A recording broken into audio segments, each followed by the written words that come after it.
Ginoo. Samtang ara siya sa krus. I fear. Ginauhaw ako. Sa kini nga verse o senaryo, si Jesus nalansang sa krus. Nakaagom sa sandi hamak, kapwerte din nakasakit. Itikto sa pagbunan kag sa paglansang sa iya sa krus.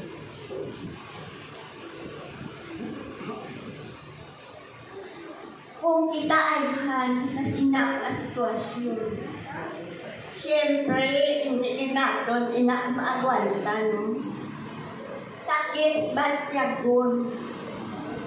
Nandiskan si Ginoong Jesucristo. Gani, magpanahi kita, diskan gani, magpanahi kita, sang besti, sang aton mga kabataan, matuslog gani sang dagom ang aton mga kamot dayon sa pangakit. Makahabol pa kita sang malain nga mga sinaga. Ang kadason may paaman pa ina nga pangyayaw mo. So, kung kita ng ati ang sa lugar ni Ginoong Jesucristo, ano ang atong batyagon? Nagpatian siya sang init sa ibabaw sang krus samtang ginalantang siya. Ano masakit-sakit? Batyagon. Ang ginagom ng atong Ginoo. Okay.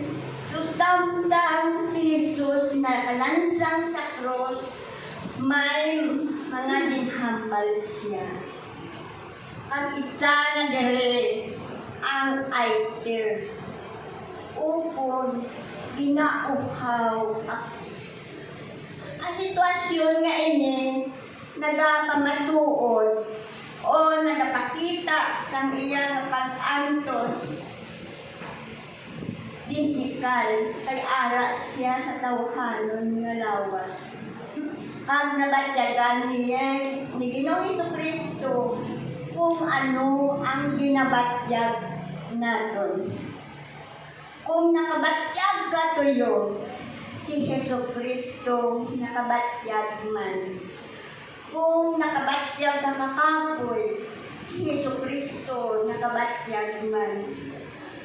Kung nakabatyag ka gutom, si Kristo nakabatyag man. Kung naghibi ka, si Jesucristo nagahibi man. Kung nasakitan ka, si Kristo nasakitan man. Kung nakabatyag ka sing kauhaw, siya nakabatyag man sa uhaw. Sa aton bahin kung ano ang ginabatyag ni Ginoong Jesucristo, ano man ang nabatyagan ka. Nga aman, tungod na experience niya kung ano ang naagyan sang tao. Kag siyempre, isa man ini nga rason kung nga naagumat ni Jesucristo. Ang hindi nga butang na kami, kita dapat dito kag ang rason nga kinahanglan niya magsakripisyo. Nga ang kinahanglan niya iharap ang iya kaugalingon kag nagpakamatay siya sa krus. Para kay sino kag para sa ano. Si Jesucristo nagpakamatay para sa imo, para mahugasan ang imo nga sala, para luwason ka sa impyerno. Ang manaan sa aton, dapat kita magpamarandong.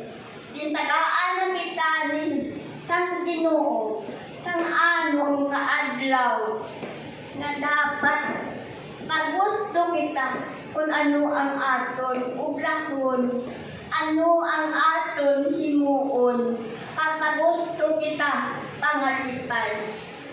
Pero ang isa ka adlaw, ang isa ay kapito nga adlaw, hindi pa kita na makahatag sa iya.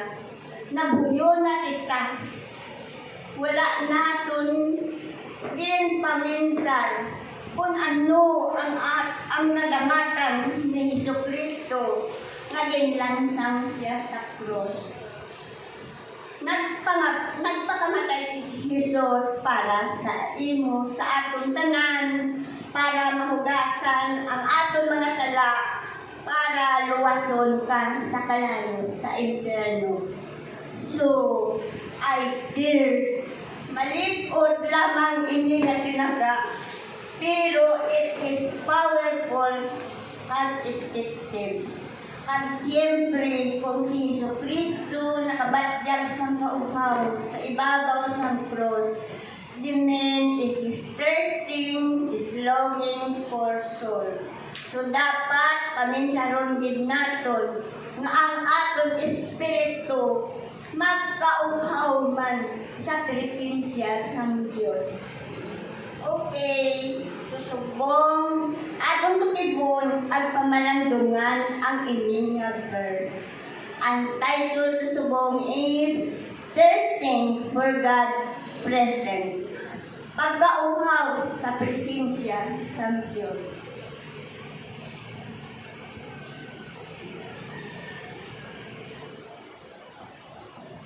Ang una na punto, recognizing our spiritual thirst. Padanyat sa aton spiritual nga kauhaw. Makita naton nga dira sa Salmo versikulo 42, kapitulo 42, versikulo 1 nga nagahambal. Ginakahidawan ko ikaw, O Diyos, pariho sa usa nga ginahidlaw sa tubig sa sapa.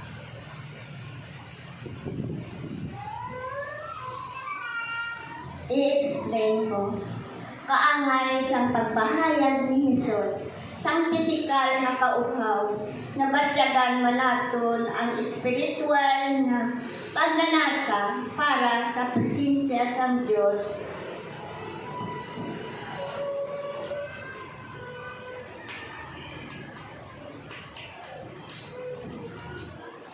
Subong sa isa ka sabat nga usa nga nagapanita sang agas ng tubig.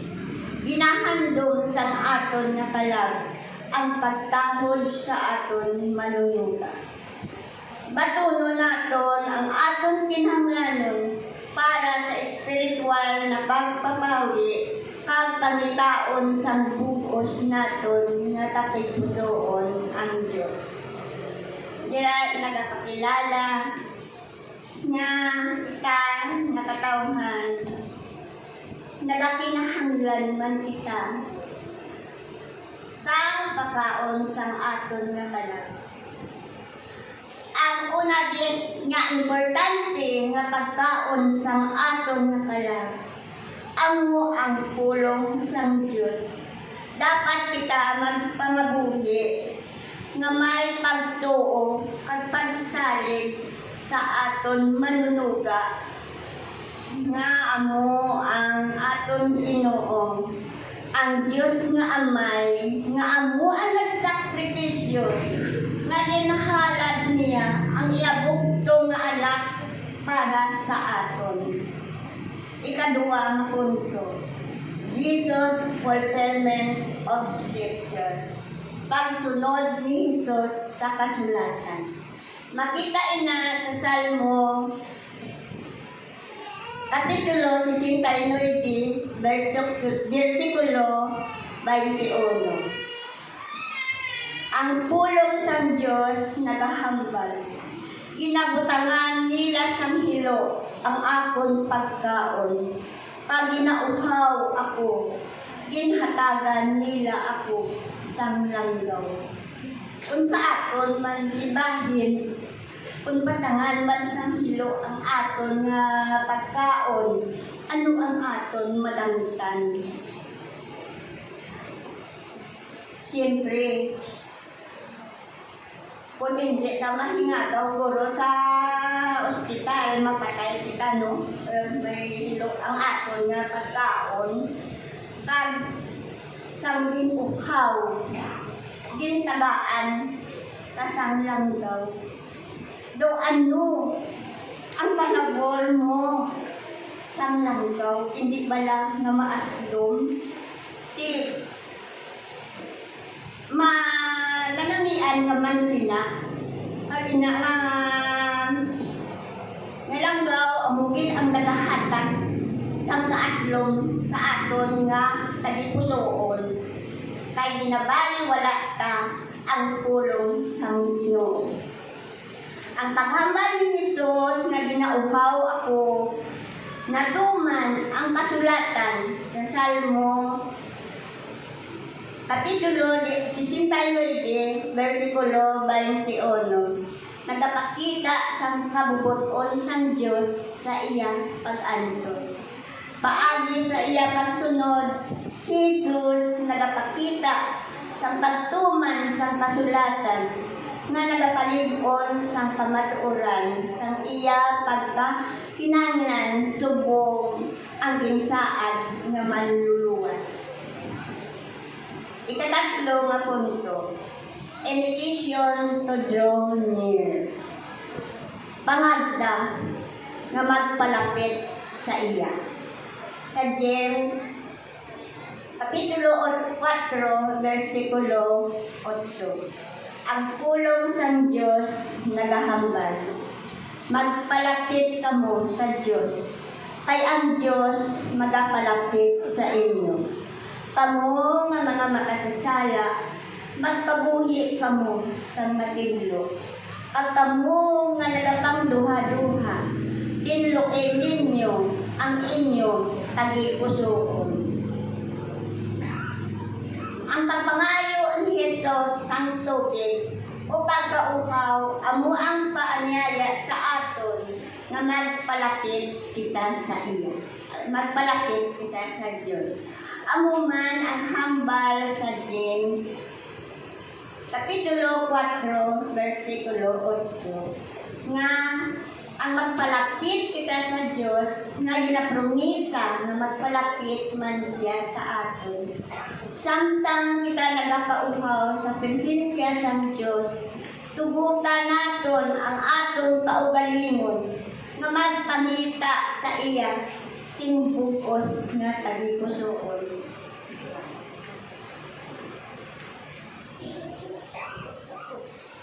Samtang ginapamalandungan naton ang ini nga verse, ang pagkauhaw ni Ginoong Jesucristo,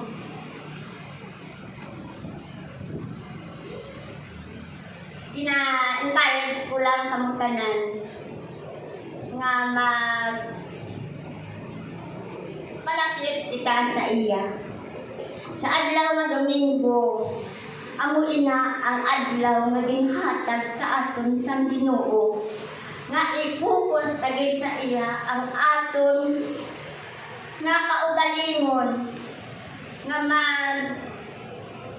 pamati kita ng iya nga pulong. Kaya amo na hiling ko bala, anong kaadlaw ang ginhatag sang Ginoo sa aton?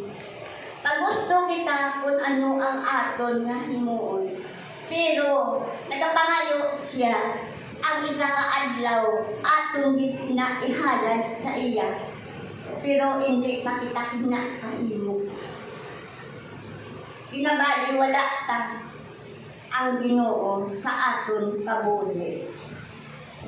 Kani ginakangabay ko kamutanan, buksi ang inyong mga tagipusoon, magpalapit kita sa Ginoo.